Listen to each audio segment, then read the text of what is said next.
David जासूस कहानियों के शौकीन थे। वह पूरे दिन जासूस मेहुल की चिता पढ़ रहे थे।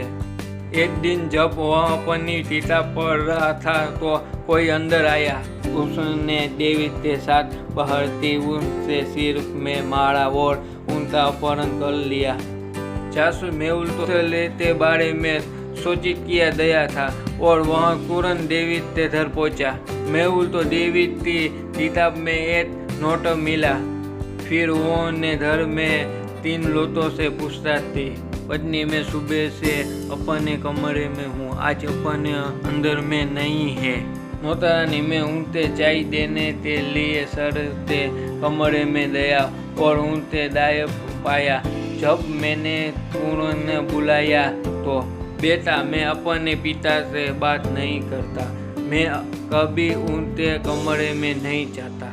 सूरज और 3 लोगों से इन बयानों को देते हुए कहाँ अनुमान लगा सकते थे डेविड का किसने अपहरण किया?